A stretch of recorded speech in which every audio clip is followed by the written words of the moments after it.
भाग एक, रहस्यमयी जंगल का साया। नमस्कार दोस्तों, आज मैं आपको एक ऐसी कहानी सुनाने जा रहा हूं जिसमें रहस्य, डर, प्रेम और अलौकिक घटनाओं का अनोखा संगम है। ये कहानी है मध्य प्रदेश के एक छोटे से गांव और उस जंगल की जिसके नाम से ही लोगों के दिलों में डर बैठ जाता था। मध्य प्रदेश के घने जंगलों के बीच एक छोटा सा गांव बसा था, होशियारपुर। गांव की आबादी लगभग 300 से 350 लोगों के बीच थी। गांव छोटा था, लेकिन उसके आसपास फैले जंगलों की कहानियां दूर दूर तक मशहूर थी।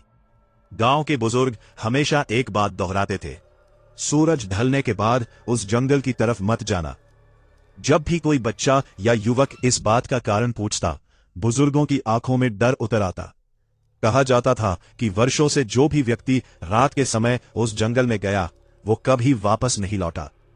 लोग इसे अंधविश्वास मानते थे, लेकिन गांव वाले इस नियम का पालन पूरी सख्ती से करते थे। उसी गांव में निरंजन नाम का एक युवक रहता था। उसके परिवार में उसकी मां और बड़ी बहन थी।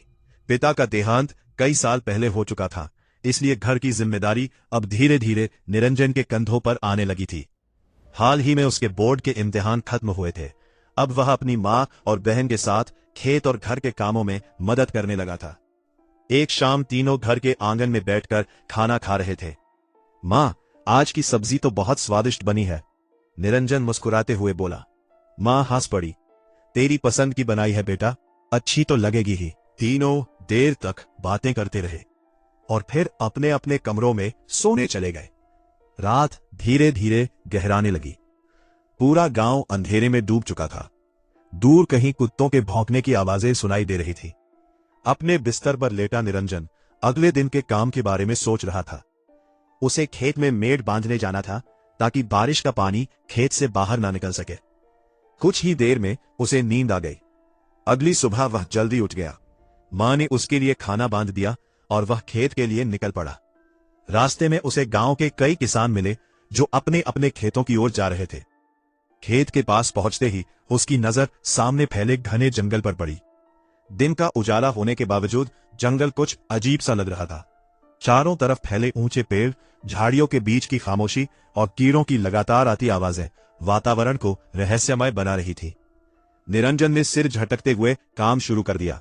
समय बीतता गया। अचानक उसे ऐसा महसूस हुआ जैसे कोई दूर से उसे देख रहा हो।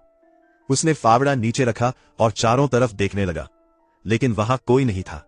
शायद मेरा भ्रम होगा, उसने सोचा। वह फिर काम में लग गया।